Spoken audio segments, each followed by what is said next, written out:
Hello everyone, कैसे हैं आप सब लोग। दोस्तों, अगर आप किसी अपने घर को बनाना चाहते हैं या फिर घर का विस्तार करना चाहते हैं या फिर कोई अपना नया प्लॉट बन में अपना मकान निर्माण कराना चाहते हैं, तो आपके पास अगर पैसे नहीं है, आप अगर कहीं पे जॉब करते हैं, अगर आप कहीं पे कर्मचारी हैं, मान लीजिए आप किसी प्राइवेट सेक्टर में जॉब करें या फिर गवर्नमेंट सेक्टर में जॉब करें, अगर आपके पास पैसे नहीं है और आप वहां पर अपना मकान निर्माण कराना चाहते हैं, in that case home loan आपके लिए एक बेटर ऑप्शन है, एक अच्छा ऑप्शन है। आप होम लोन ले सकते हैं और होम लोन लेके आप अपने मकान का निर्माण करा सकते हैं, उसकी मरम्मत करा सकते हैं, विस्तार करा सकते हैं, जो आप चाहें वो आप कर सकते हैं। ऐसे लोग जिनके पास पैसे का साधन नहीं है या फिर उनके पास कोई भी ऐसा इकट्ठे पैसे का स्रोत नहीं है, तो वो होम लोन लेकर अपना सारा काम कर सकते हैं और होम लोन लेकर धीरे धीरे उस लोन को चुका भी सकते हैं। सो आज की इस वीडियो पे होम लोन लेने का कंप्लीट प्रोसेस क्या है, इसकी डॉक्यूमेंटेशन क्या होते हैं, इनकम टैक्स में कितनी छूट मिलती है और इसकी ब्याज दर क्या होती है, इसको लेने के लिए कौन कौन सी फीस का भुगतान करना पड़ता है, किन किन डॉक्यूमेंट्स की जरूरत पड़ती है, A to Z प्रोसेस आज की इस वीडियो में समझेंगे।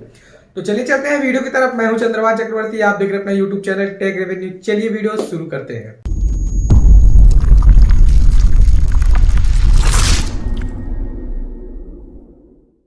कोई भी होम लोन को आप आवासीय संपत्ति के निर्माण करने के लिए, अपना मकान बनाने के लिए, अपने मकान का विस्तार करने के लिए या फिर अपने मकान की मरम्मत कराने के तौर पर ले सकते हैं। अगर आप किसी भी बैंक में होम लोन के लिए अप्लाई करते हैं तो वहां पर उनकी ब्याज दरें अलग अलग बैंक में अलग अलग होती हैं। आमतौर पर ये ब्याज दर 6% या 6.5% वार्षिक दर के हिसाब से आंकी जाती है। बैंक आमतौर पर लिखित रूप में गिरवी रखी संपत्ति का 70 से 90% तक लोन राशि आपको मंजूर करके अप्रूव करके दे देता है। मान लीजिए अगर आपकी कोई प्रॉपर्टी है जिसकी बाजारू मूल्य या फिर इसकी गवर्नमेंट के हिसाब से मूल्य 90 लाख रुपए है, तो इसका 70 से 90% की लोन आप उठा सकते हैं किसी भी बैंक से। होम लोन लेने के लिए कई सारे बैंक या फिर कई सारे ऐसे रास्ते अवेलेबल हैं जहां से आप होम लोन ले सकते हैं, जिसकी चुकाने की अवधि 30 वर्ष तक हो सकती है। इसे आप 30 वर्ष के भीतर भीतर चुका सकते हैं। होम लोन लेने पर आपको कई प्रकार की सब्सिडी भी मिल जाती है, जैसे आपको PMAY के तहत 2,67,000 की सब्सिडी आपको मिल सकती है। चलिए अब बात करते हैं कि एक होम लोन लेने के लिए आपको किन किन प्रोसेस को फॉलो करना पड़ता है और इसके लिए ज़रूरी डॉक्यूमेंट्स क्या क्या होते हैं। होम लोन लेने के लिए सबसे एक मेन जो चीज़ होता है वो होता है आपका सिविल स्कोर या फिर आपका क्रेडिट स्कोर, जिसे आप पैसा बाज़ार, पॉलिसी बाज़ार की साइट्स पर जाकर चेक कर सकते हैं या फिर वीडियो के लास्ट में मैं आपको बता दूंगा। अगर आपका क्रेडिट स्कोर अच्छा होता है या फिर 750 से ऊपर होता है तो आपको बैंक लोन या फिर होम लोन पे अच्छी खासी लोन आपको प्राप्त हो सकता है। एप्लीकेशन सबसे पहली प्रोसीजर होती है किसी भी होम लोन को लेने के लिए। जिस भी बैंक से आप होम लोन लेते हैं उसके लिए सबसे पहली प्रोसीजर होती है एप्लीकेशन। एप्लीकेशन पहला चरण होता है जहां पर आपको ऑनलाइन तरीके से अप्लाई करना होता है। इसके लिए हर एक बैंक की अलग अलग साइट होती है। जिस भी बैंक से आप होम लोन लेना चाहते हैं उसकी साइट पर जाके आप होम लोन के लिए एप्लीकेशन कर सकते हैं। इसके बाद बात करते हैं डॉक्यूमेंटेशन में, तो दूसरे प्रोसीजर होती है आपको डॉक्यूमेंट कलेक्ट करना। डॉक्यूमेंट कलेक्ट करने के लिए होम लोन लेने वाले व्यक्ति जो भी होम लोन लेता है उसको KYC डॉक्यूमेंट उसके पास होने चाहिए, जैसे कि उसका Aadhaar card, driving licence, passport, voter ID card, इनमें से कोई भी एक लीगल डॉक्यूमेंट्स आपके पास होना ही चाहिए। दूसरा होता है आपका जॉब कार्ड, यानी कि अगर कहीं भी आप कंपनी में जॉब करते हैं तो उसका आपको कार्ड चाहिए होता है। आपका कर्मचारी कार्ड अगर नहीं होगा तो आपको होम लोन लेने में थोड़ी प्रॉब्लम हो सकती है, क्योंकि अगर आप किसी कंपनी में, किसी गवर्नमेंट जॉब में अगर आप कर्मचारी हैं तो आपका एक ID कार्ड जरूर होगा। इसके बाद आपको सैलरी स्लिप पिछले 3 महीनों की देनी होती है अपने एप्लीकेशन के साथ। 6 महीने का आप बैंक स्टेटमेंट देंगे। न्यूनतम 5 बिजनेस का आपको प्रमाण पत्र देना होगा, आप क्या करते हैं क्या नहीं करते हैं। इसके बाद मॉर्गेज की जाने वाली प्रॉपर्टी के डॉक्यूमेंट। मॉर्गेज की जाने वाली प्रॉपर्टी यानी कि जिस प्रॉपर्टी के बेस पर आप होम लोन लेना चाहते हैं उस प्रॉपर्टी के लीगल सर्टिफाइड डॉक्यूमेंट्स आपको बैंक को देने होते हैं। उन सर्टिफाइड डॉक्यूमेंट्स में आपका खसरा, नक्शा, खतौनी, ये सारी चीज़ हो सकती हैं। लोन लेने वाली प्रॉपर्टी या मॉर्गेज प्रॉपर्टी आपकी बंधक नहीं होनी चाहिए बैंक में। इसकी कंडीशन ये होती है कि आपकी प्रॉपर्टी के खसरे में किसी भी प्रकार का बंधक नहीं होना चाहिए, यानी कि उस प्रॉपर्टी से पहले भी लोन नहीं लिया होना चाहिए, या फिर किसान क्रेडिट कार्ड के थ्रू भी आप लोन नहीं उसके कर्जदाता ना हो तो ही आप उस प्रॉपर्टी से लोन ले सकते हैं। अगर आपने पहले प्रॉपर्टी से लोन लिया है और वो प्रॉपर्टी बंधक है तो उस प्रॉपर्टी से आप होम लोन के लिए अप्लाई नहीं कर सकते हैं। इसके बाद तीसरी प्रोसेस आती है डॉक्यूमेंट प्रोसेसिंग और सत्यापन। तो जिस भी बैंक से आप लोन लेते हैं, जिस भी बैंक से आप होम लोन के लिए अप्लाई करते हैं, वहाँ पर लेंडर आपके डॉक्यूमेंट प्रोसेसिंग करते हैं और उन्हें प्रमाणित करते हैं। इसके लिए 4-5 प्रोसेस हो सकती हैं। जैसे पहली प्रोसेस होती है आपका सिविल स्कोर, क्रेडिट स्कोर की जांच करना। इसके बाद आपकी प्रॉपर्टी की जांच करना, आपके डॉक्यूमेंटेशन का वेरिफिकेशन करना। तो ये सारी प्रोसेस होती हैं। इसके बाद आता है स्वीकृत लेटर। स्वीकृत लेटर के पहले आपको लेंडर जो होता है वो आपकी प्रॉपर्टी की पूरी इन्फॉर्मेशन चेक करता है। राजस्व रिकॉर्ड से एनओसी की डिमांड की जाती है। इसके बाद एनओसी आने पर ही आपका होम लोन अप्रूव किया जाता है। अगर आपकी प्रॉपर्टी पूर्ण रूप से स्वस्थ है, यानी कि किसी भी प्रकार का उसमें झोल झमेला नहीं है, कहीं भी प्रॉपर्टी बंधक नहीं है, तो आपका होम लोन या फिर किसी भी प्रकार का भी लोन अप्रूव कर दिया जाता है।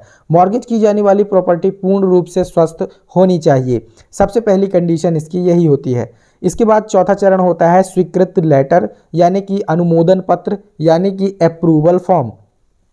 जो भी आप लेते हैं लोन, होम लोन के लिए जिस भी बैंक में आप अप्लाई करते हैं, वहाँ पर आपको बैंक की तरफ से सारी प्रोसेस समझाई जाती हैं कि आपको कितना ईएमआई लगेगा, कितनी आपको छूट मिलेगी और कितने दिनों के लिए आपको ये होम लोन प्रोवाइड कराया जाएगा।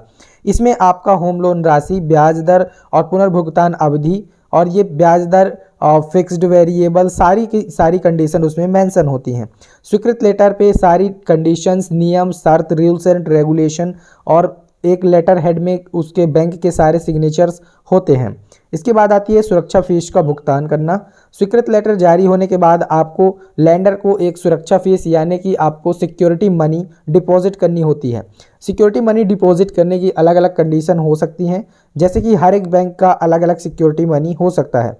इसके बाद होती है कानूनी और टेक्निकल जानकारी चेक करना।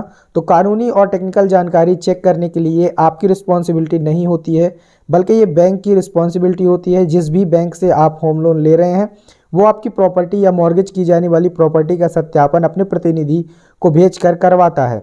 निरीक्षण होने के बाद ही आपकी प्रॉपर्टी का लोन अप्रूवल किया जाता है। इसके बाद लास्ट स्टेप होता है लोन एग्रीमेंट और डिसबर्सल, यानी कि आपकी सारी जांच पड़ताल होने के बाद, एनओसी होने के बाद बैंक आपको लोन का डिसबर्सल कर देता है, यानी कि आपके बैंक अकाउंट पर लोन क्रेडिट हो जाता है।